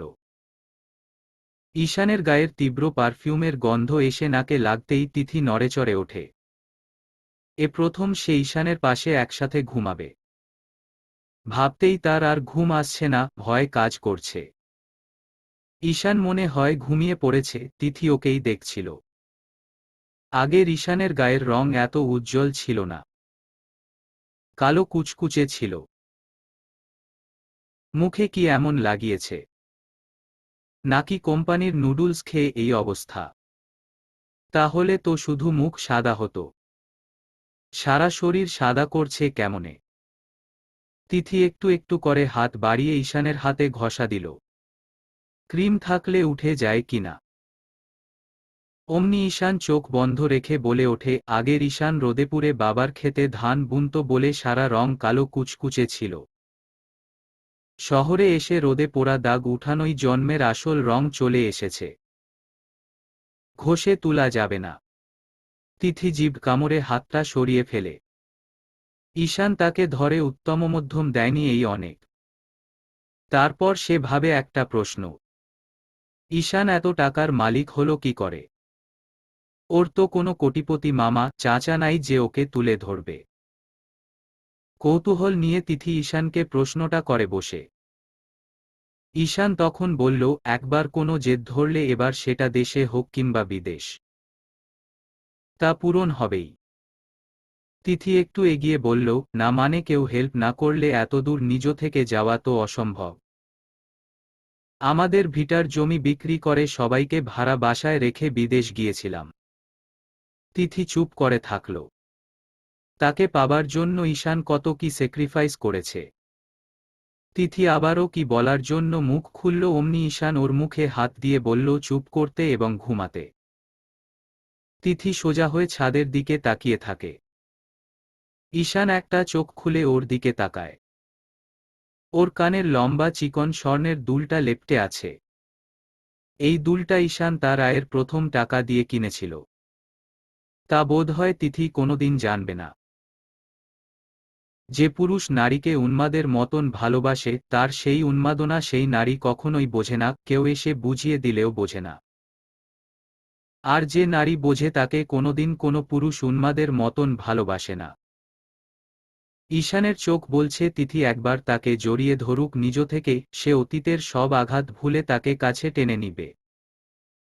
হঠাৎ ঈশানের মনে আসলো মাকে করা তিথির অপমান। এটা তো এত সহজে ভোলার নয়। অমনি ঈশান উঠে বসে বলল, উঠো। ওমা কেন? বলছি উঠো। তিথি তাই উঠে বসল। ঈশান ওর দিকে হাতটা বাড়িয়ে ধরে বলল, নে হাত টিপ। কেন? আমি ঘুমাবো না। না। এই বলে ঈশান শুয়ে পড়ে। তিথি তখন ওর হাত টিপতে টিপতে বলে, আপনার মাকে অপমান করেছি সে কথা হঠাৎ মনে পড়ে গেছে বুঝি। ঈশান কিছু বলে না কিন্তু মনে মনে ঠিকই হাসছিল। তিথি হাত টিপতে টিপতে ওর হাতের উপরই ঘুমিয়ে পড়ে। খুব ভোরে ঈশানের ফোনে অ্যালার্ম বাজতেই সে জেগে গেল। চোখ দুটো মেলে দেখে তিথির মুখ। সেকালে ঈশান চাইতো তার প্রতিটা সকাল যেন এই মুখ দেখেই শুরু হয়। তার ইচ্ছাটা থমকে থাকলেও এখন তা পূর্ণতা পেয়েছে। তিথির কপালে হাত দিয়ে সেখানে ঠোঁট ছোঁয়াতে যেতেই তিথি হাত নিয়ে ঈশানের চুলের মুঠি ধরে ঘুমের ঘোরে বলল, আম্মু ঝাড়ু ধরছি শক্ত করে, এইবার দেখো কত সুন্দর করে ঘর ঝাড়ু দিয়ে চকচকা বানিয়ে দিব। এই বলে সে ঈশানের চুল টানা শুরু করে। ঈশান অনেক কষ্টে নিজেকে ছাড়িয়ে হাঁপ ছেড়ে বাঁচল। তারপর তিথির চুলের মুঠি ধরে বলল, এইবার আমি চকচকা করব। ঈশানের কথায় আর চুলের টান খেয়ে তিথি উঠে বসে। হঠাৎ মনে পড়ে যায় তাদের এখন চলে যাবার সময়। সে উঠেই তাড়াহুড়ো শুরু করে দেয়। কি থেকে কি করবে এসব নিয়ে পেরেশান হয়ে ওঠে। কিন্তু ঈশান তাকে বুঝিয়ে দিল তাদের দেরি হচ্ছে না, এত পেরেশানির কিছু নেই। মা বোন সবাইকে বিদায় দিয়ে তারা দুজনে এয়ারপোর্টে পৌঁছায় অবশেষে। তিথিদের বাসার সবাই এসেছে ওকে বিদায় দিতে। হৃদম তো প্রায় কান্নাকাটি শুরু করে দিয়েছে। টুকু তার খুব আদরের কিনা তাই। তিথি কান্না করেনি, কারণ সে ঈশানকে ফোন কলে বলতে শুনেছে তারা খুব তাড়াতাড়ি চলে আসবে। এই শুনেই তার জাপান যেতে কোনো ভয় কাজ করছিল না। আনন্দে আনন্দে সে প্লেনে উঠে বসেছে। তার এত আনন্দর মানে ঈশান জানতে চাইলে সে কিছুই বলে না, কারণ বললেই তো ঈশান আবার তারিখ পিছিয়ে আনবে। তার চেয়ে ওর অজানাই থাকুক। জাপানে ফিরে তিথি ঈশানের পাওয়ারের এক অন্য রূপের সাথে পরিচিত হল। ঈশানকে যতটা সম্পদশালী সে ভেবেছিল সে তার চেয়ে 10 গুণ বেশি। এয়ারপোর্টে তার 5 জন কর্মচারী রিসিভ করতে দাঁড়িয়েছিল। তারা সকলেই জাপানি। তিথিকে দেখেই তারা ফুলের তোড়া হাতে ধরিয়ে দেয় আর জাপানি ভাষায় কত কি বলে। তিথি কিছুই বুঝে না, তাই ঈশানের দিকে তাকায় বুঝার জন্য। ঈশান জানে এর উত্তর কি, তাও সে তিথিকে রাগাতে বলল, ওরা বলেছে ভাবি ভুটকি। এটা শুনে তিথি রেগে বলল, তোমরা ভুটকি? তোমাদের গাল দেখছ এক একটা মিষ্টি কুমড়ার মতন। কর্মচারীরা কিছুই বুঝল না। ঈশান মুচকি হাসি দিয়ে তাদের একজনের থেকে তার এখানকার কারের চাবিটা নিয়ে তিথিকে কারে গিয়ে বসতে বলে। তিথি কারে বসতে গিয়ে দেখে কারের মধ্যে ঈশানের নুডলসের লোগো। সে কারে অনেকক্ষণ বসে থাকে। ঈশান দাঁড়িয়ে দাঁড়িয়ে ওই লোকগুলোর সাথে কথা বলছিল, যেন এখানেই সে মিটিং শুরু করে দিয়েছে। তিথি কারের ফ্রন্ট মিররে নিজেকে দেখছে আর মনে মনে ভাবছে সে কি আসলেই এত মোটা। তিথি ঈশানকে ডাকতে যাবে তখনই একটা সুন্দরী মেয়ে এসে ওদের কারের পেছনে উঠে বসে। সে তিথিকে দেখেই জাপানি ভাষায় কিসব বলে গেল ফতাফত। তিথি কিছুই বুঝল না, কিন্তু মেয়েটাকে তার সুবিধার লাগল না। এভাবে না বলে কারোর কারে ওঠা কোন ধরনের অসভ্যতামি। কিছুক্ষণ পর ঈশান কারের সামনে এসে বলল, আরে আমার কার এটা নয়, সামনেরটা।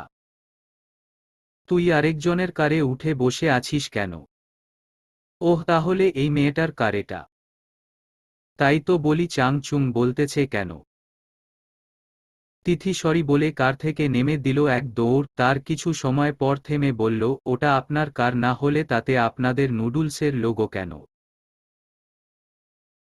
ওটা আমার কোম্পানির জেনারেল অফিসারের কার।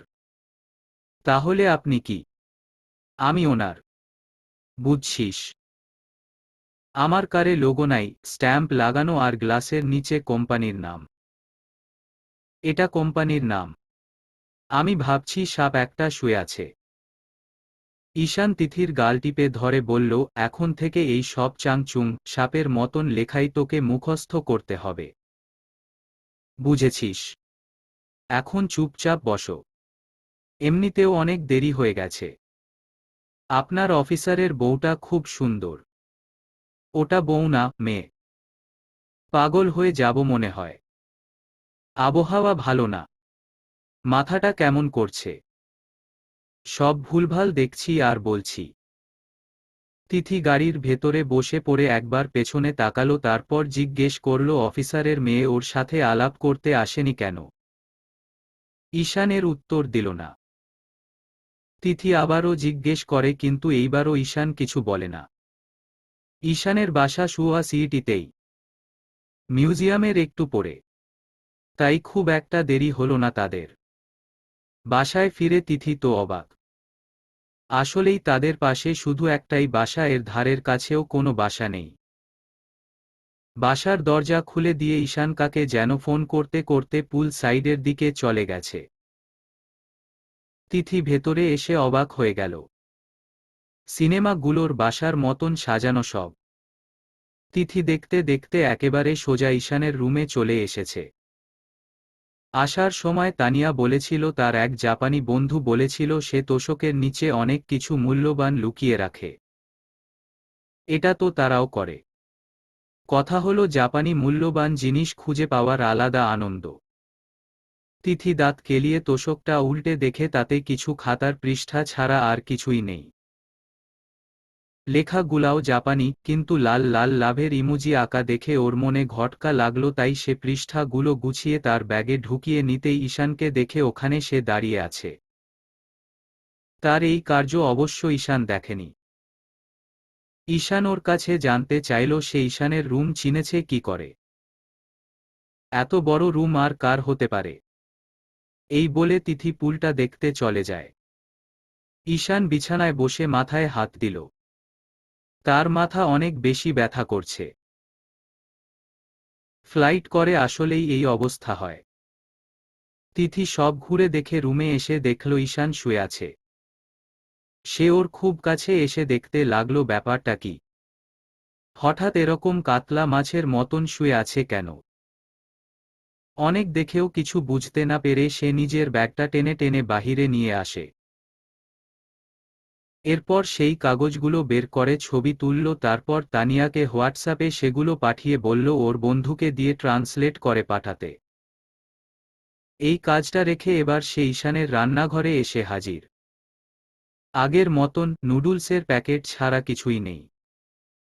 তিথির খুব খিদা পেল কিন্তু নুডলস খেতে মন চাইছে না। হঠাৎ তার মনে আসলো পাশের বাসার কথা। ওদের কাছে যাবে। না না, কি ভাববে তারা, আর ওদের ভাষাও তো ওর জানা নেই। অনেক চিন্তাভাবনা করে ঈশানের কাছে এসে দাঁড়িয়ে আছে তিথি। ওর উঠা অবধি আর কোনো সুযোগ নেই কিছু খাবার। তিথি সময় কাটানোর জন্য মেসেঞ্জারে মাকে একটা কল দেয়। মা সবার আগে বললেন, কিরে কিছু খেয়েছিস? কি খাবো মা? নুডলস ছাড়া আর কিছু নাই। মানে কি? ওখানে যাবার পর থেকে কিছুই খাসনি? না। ওখানকার কোনো রেস্টুরেন্টের নাম্বার নোট করে রেখেছে কিনা ঈশান? চেক কর তো, থাকলে অর্ডার করে দে। কিভাবে করব? ওরা তো জাপানি ভাষায় কথা বলবে। আচ্ছা তুই কি বোকা? ইংরেজিতে তো কথা বলতে পারিস। সেভাবে বলবি। মায়ের ঝাড়ি খেয়ে তিথি সেই নোটবুক খুঁজে বের করে। এরপর খুঁজতে থাকে রেস্টুরেন্টের নাম্বার। বেশ কিছু সময় পরও সে নাম্বার না পেয়ে নোটবুকটা ছুঁড়ে মারল, কিন্তু ঈশান এসে সেটা ধরে ফেলল সঠিক সময়ে। নোটবুকটা গুছিয়ে রেখে সে বলল, কিসের এত রাগ? আমায় না খাইয়ে মারতে এনেছেন? জার্নি করে আসলে খিদা লাগে না মানুষের? ঈশান তিথির হাত ধরে রান্নাঘরে নিয়ে আসে, তখন তিথি চেঁচিয়ে বলল, এখানে নুডলস ছাড়া কিছু নেই। তখন ঈশান নিচু হয়ে একটা ডেস্ক টান দেয়। সেটাতে চিপস আর বিস্কুটের প্যাকেট ছিল। ডেস্কটা হাইড করা ছিল বলে তিথি খুঁজে পায়নি। চিপস দেখে তিথি ছো মেরে এক প্যাকেট নিয়ে বলল, চিপসে কি আর পেট ভরে? ঈশান তখন তিথির দুপাশ দিয়ে দু হাত নিয়ে তাকের উপর রেখে বলে, তবে কিসে ভরবে? আদরে। তিথি ঈশানকে সরিয়ে দিয়ে ভ্রুকুচকে বলল, জাপানি কয়টা মেয়ের সাথে প্রেম জমিয়েছিলেন? সারা বাসায় মেয়েলি গন্ধ। মেয়েলি গন্ধ তো থাকবেই। নিজের গায়ের গন্ধ চিনিস না? এই বলে ঈশান তিথির হাত ধরে নোটবুকটার কাছে এনে আঙ্গুল দিয়ে বলল, তরমুজের ইমোজি দেয়া এটা রেস্টুরেন্টের নাম্বার বুঝেছিস? ওহ তাহলে এই ব্যাপার। তবে এখানে গোলাপের ইমোজি দেয়া নাম্বারটা কার? রোজ 5 স্টার হোটেলের। সংক্ষেপে রোজ। তিথি তাও সন্দেহসূচক দৃষ্টিতে চেয়ে রইল। ঈশান তখন ঘাড় চাপতে চাপতে বলে গেল, চিপস খেয়ে এসে একটু ওর গায়ে গরম তেল মালিশ করে দিয়ে যেতে। ওর খুব খারাপ লাগছে। শরীর টানছে না। তিথি এবার রান্নাঘরে ঢুকে ভাবছে, সামান্য দেয়াল টেনে ফাস্ট ফুডের কর্নার বের করা গেলে বাকি দেয়াল টেনে আরও অনেক কিছু বের করা যাবে। তাই ভেবে সে একটা দেয়ালে হাত দিয়ে এক টান দিতেই বড় একটা কর্নার খুলে গেল। এতে সব মশলাপাতি সাজানো ছিল। তেল ছিল না। তিথি এক এক করে এবার সব কর্নার খুলে খুলে দেখছে। সর্বশেষে একটা কর্নার থেকে সে তেল খুঁজে বের করল। ঈশান গায়ের জামা খুলে অনেকক্ষণ শুয়েছিল। তিথি দেরি করছে বলে অনেক কষ্টে উঠে এসে দেখে তার গুণধর বউ রান্নাঘরের 12টা কর্নার খুলে বসে আছে। ঈশানকে রাগী চোখে তাকিয়ে থাকতে দেখে তিথি চটজলদি তেলের বাটিটা নিয়ে বলে তার কাজ হয়ে গেছে। ঈশান তখন হেঁটে হেঁটে সবকয়টা কর্নার বন্ধ করে চলে গেল নিজের রুমে। তিথিও পিছু পিছু এসে ওর পাশে বসে ঘাড়ে তেলগুলো লাগিয়ে দিতে দিতে বলে, আমি আসার আগে এই কাজটা কে করত? কেউ না। প্রতি বছরে, প্রতি মাসে, প্রতি সপ্তাহে যতবার মালিশ করবার প্রয়োজন বোধ মনে করেছি ততবার গুনেছি। বউ আসলে শোধ হবে। এই কাজ আন্টিকে দিয়ে করালেই হতো। মায়ের বয়স হয়েছে। আর তাছাড়া এসব বউরাই করে। তিথি মালিশ করে দিতে দিতে দেখে ঈশান আবার ঘুমিয়ে গেছে। তাই সে আগের মতন চিপস খেতে খেতে রুম থেকে বের হয়, অমনি তার হোয়াটসঅ্যাপে একটা মেসেজ আসে। তানিয়া লিখে রেখেছে তিথির পাঠানো চিঠির ছবিটা দেখে ওর বন্ধু বলেছে এটা একটা প্রেমপত্র। আর যে লিখেছে তার নাম কুইনা। তিথি জানতে চাইল মেয়েটি কাকে চিঠিটা লিখেছে। তখন তানিয়া বলল এসব লেখা ছিল না। এরপর তিথি ঈশানের রুমে ফেরত এসে অনেকক্ষণ ওর দিকে তাকিয়ে থাকে। আসলেই কি এতগুলা সময়ে ঈশান এখানকার একটা মেয়ের সাথে সম্পর্কে জড়িয়েছিল? জড়ালেও বাকি, সে নিজেও তো আদিলের সাথে প্রেম করেছে। তিথি ভাবতে ভাবতেই শুনতে পেল ঈশানের এই বাসার টেলিফোনের আওয়াজ।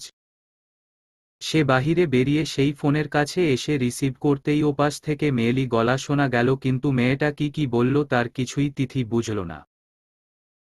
বুঝার জন্য তিথি ইংরেজিতে জানতে চায় মেয়েটিকে, কি তার পরিচয়, ঈশানকে কেন ফোন করেছে। কিন্তু মেয়েটি যখন বুঝল কলটা ঈশান ধরেনি, বরং ধরেছে অন্য কেউ, তাই সে সাথে সাথে কলটা কেটে দেয়। তিথির মাথা ঘুরছে, গোলকধাঁধায় পড়ে গেছে সে। নতুন নতুন এসব ঝামেলায় পড়তেই হবে তাকে। তানিয়া বলেছিল দ্রুত ওদের ভাষা শেখার প্র্যাকটিস করে নিতে। মাথা চুলকে তিথি আবার ঈশানের কাছে এসে দেখে সে বিছানায় নেই। পুলের দিকে ওকে দেখা যাচ্ছে। তিথি সুযোগটা কাজে লাগিয়ে সেই চিঠিটা নিয়ে ঈশানের পাশে এসে দাঁড়ায়। কিছুক্ষণ চুপ করে থেকে মুখ খোলে। সে জানতে চায় চিঠিটা কার। তখন ঈশান এক নজর চিঠিটা দেখে বলে, কুইনার। কে এই কুয়ারা? কুয়ারা নয়, কুইনা। একই। বলেন সে কে? আপনাকে প্রেমপত্র পাঠাতো কেন? ঈশান মুচকি হাসি দিয়ে বলল, ওসব কিছু না। যাই হোক, তুই কি তোর শাস্তির কথা ভুলে গেছিস? কিসের শাস্তি? ঈশান আবারও হাসে। এরপর তিথির হাতটা ধরে ফিসফিস করে বলে, মনে নেই? না তো। অমনি ঈশান এক ধাক্কায় তিথিকে পুলে ফেলে দিয়ে বলে, এই তো এই শাস্তি। তিথি মুখ মুছে মুখের সামনে থেকে চুল সরিয়ে বলল, আপনাকে আমি দেখে নিব। ঈশান তখন পুলের পাশে বসে বলল, নে দেখ, প্রাণ ভরে দেখ, আমি এখানেই আছি। তিথি বিড়বিড় করে হাতের চিঠিটা পানিতে ভালো করে চুবিয়ে সেটাকে ভর্তা বানিয়ে বলল, সব নষ্ট করে দিব। আলমারিতে আরও আছে, যা খুশি কর। তার আগে আমাকে উঠান, আমি পেট পুরে সাদা গরম ভাত আর ডাল মাংস খাবো, এইসব চিপস টিপসে আমার পেট ভরবে না। খাবার নিয়ে আসবে আমার সেক্রেটারি। আর হ্যাঁ, আমি কিন্তু উঠাচ্ছি না। নিজেই উঠো। আমি উঠালে সেটা শাস্তি হলো কি করে? তিথি অনেক কষ্টে ঝুলে ল্যাংড়িয়ে উঠে বসে এখন হাঁপাচ্ছে। সেই সময় পাশের বাসার সেই দম্পতির মধ্যে যিনি ছিলেন মিবারি, তিনি তার বাসার ছাদ থেকে বললেন, কি খবর ঈশান? কতদিন পরে? ঈশান হাত নাড়িয়ে হাই দিল। তখন তিথি হা করে তাকিয়ে থেকে বলল, উনি বাংলা জানে? হ্যাঁ। আপনি যে বললেন ওরা জাপানি। উনার বউ জাপানি? ওহ, ধুর। কোথায় ভাবলাম পাশের বাসার ভাবির সাথে কুটনামি করব। তা আর হবে না মনে হয়। এই বেডার সাথে তো আর কুটনামি করতে পারব না। ঈশান চেয়ারের উপর থেকে তোয়ালেটা নিয়ে তিথির গায়ে দিয়ে ভেতরে যেতে বলল। তিথিও উঠে দিল এক দৌড়। ঈশান পুল সাইডের দিকে অনেকক্ষণ চেয়ে থেকে ভাবছে এটাকে কভার করে দিবে, না হয় মি বাড়ি হুটহাট কথা বলতে ছাদে উঠলে তিথিকে এরকম অবস্থায় দেখে ফেলবে।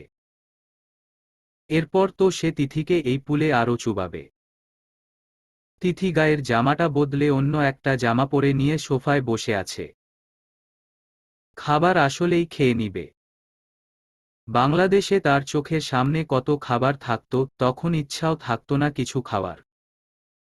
আর এখানে খাবার নেই বলে তার এত খিদে পাচ্ছে। পা দোলাতে দোলাতে তিথি সোফাতেই মাথাটা এলিয়ে দেয়। মুহূর্তেই তার চোখ লেগে আসে। সন্ধ্যা গিয়ে রাত হয়। ঈশান বাহিরে থেকে বাড়ির সাথে এত সময় ধরে আড্ডা দিয়েছিল, এরপর সে ভেতরে এসে দেখে তিথি ঘুমায়। ততক্ষণে ওর সেক্রেটারিও আসে খাবার নিয়ে। ঈশান খাবারগুলো রেখে দিল, এরপর তিথির কাছে এসে কিছু সময় ওর দিকে তাকিয়ে থাকল। নিষ্পাপ চেহারা। হা, এরকম নিষ্পাপ চেহারা ওরও ছিল একসময়। অথচ তিথি কোনো তোয়াক্কা না করে যাচ্ছে তাই অপমান করে গেছে, তাহলে সে কেন এখন দয়া দেখাবে? ঈশান খাবারগুলো লুকিয়ে রাখতে চাইল, তখনই ওর মনে পড়ে সকাল থেকে ভারী কিছুই খায়নি তিথি, এখন কিছু না খেলে অসুস্থ হয়ে পড়বে। অন্যভাবেও কষ্ট দেয়া যেতে পারে। এই ভেবে সে আর খাবার লুকাল না। তিথির কাছে এসে অন্যমনা হয়ে তার মাথায় হাত বুলিয়ে দিল। যাকে সবচাইতে বেশি ঘৃণা করে সেই আবার ওর মনের মানুষ। কে বলেছে ঘৃণা আর মনের মানুষ আলাদা হতে হয়? এই যে ঈশানের কাছের মানুষটা, একাধারে তার ঘৃণার এবং মনের মানুষ দুটোই। তিথির কপালে হাত বুলাতে বুলাতে ঈশান মাথা নিচু করে ওর কপালে চুমু দিতে যেতেই আবারও তার বাসার সেই নাম্বারে কল আসে। ঈশান তিথিকে রেখে এসে কলটা রিসিভ করতেই শুনতে পায় কুইনার গলা। অমনি সে ফোনটা রেখে দেয়, এরপর তিথির দিকে তাকায়। তিথি জেগে যায়নি, তবে কুইনার একটা ব্যবস্থা করতে হবে, তা না হলে তিথিকে ভুল বুঝাতে পারে। রিদম পিঙ্কিদের ছাদে এসে মোমবাতি সাজাচ্ছে। আজ পিঙ্কির জন্মদিন। ফেসবুকে দেখেছে এক ছেলে অনেক বছর প্রেম করে প্রেমিকাকে বিয়ে করতে পেরেছে। তার শুরুটা হয়েছিল এভাবেই, ছাদে মোমবাতি জ্বালিয়ে জন্মদিনের উইশ করার মধ্য দিয়ে। কিন্তু সব তো আর মন মতো হয় না। মোমবাতি একটা জ্বালিয়ে রেখে বাকিগুলো জ্বালাতে গিয়ে বাতাসে ঝালানো সব মোমবাতি নিভে যাচ্ছে। এমন করে ১.৫ ঘন্টা সে যুদ্ধ করে অবশেষে হার মেনে সেই মোমবাতির মধ্যেই চিটপটাং হয়ে শুয়ে পড়েছে। এই সব দেখল পিঙ্কির ছোট বোন পান্না। বেশ নাদুস দেখতে, আর তাই রিদম ওর নাম দিয়েছিল পান্তুয়া। তার বয়স ৭.৫ বছর। পান্তুয়া রিদমের এমন অবস্থা দেখে পিঙ্কির কাছে ছুটল। পিঙ্কি তখন চুলে বিনুনি করছিল, পান্না ছুটে এসে হাঁপাতে হাঁপাতে বলল, বুবু, টুলাভাই তো মরে গেছে। তোকে কতদিন বলেছি ওটা টুলাভাই নয়, দুলাভাই। আহা শুনো না। আচ্ছা মরে গেছে। আমার কেমন রিয়েক্ট করা উচিত? না না। সে কি? কিভাবে? এ হতে পারে না, না না না। পান্না গাল ফুলিয়ে বিছানায় বসে পড়ল ধপ করে। পিঙ্কি তার সদ্য কাজল দেয়া চোখ ডলে কাজল লেপটে বলল, আজ আমি রিধবা হলাম। মরা রিদমের বউ রিধবা? তা কিভাবে মরল সে? আমি ফাঁসি চাই। আমার নিজের। কারণ আমি তাকে ভালোবাসতে পারলাম না। উফ, কি দেখে যে রিদম ভাই তোমাকে গেইট ফুল দিয়ে প্রপোজ করেছিল। আমার অভিনয় নিয়ে তোর হিংসা হয়? আগে বল কিভাবে অজ্ঞান হইছে। ওই বলদটা মরার মতন না। দেখলাম মোমবাতির মাঝখানে মুখ থুবড়ে পড়ে আছে। মোমবাতি? ওহো, আজ তো আমার জন্মদিন। হা, আমি ভুলে গেলাম। আবার শুরু করছো অভিনয়? মাঝে মাঝে ইচ্ছা করে টুলাভাইকে বলি তোমাকে রেখে আমাকে বিয়ে করে নিতে। অন্তত ওনার জীবনটা এই ন্যাকামি দেখে শেষ করতে হবে না। কিছু বললি? না বললাম কেমন আছো? চলবে হৃদয়। গল্প যদি তুমি বলো। ৪র্থ পর্ব। লেখনীতে আফনান লারা।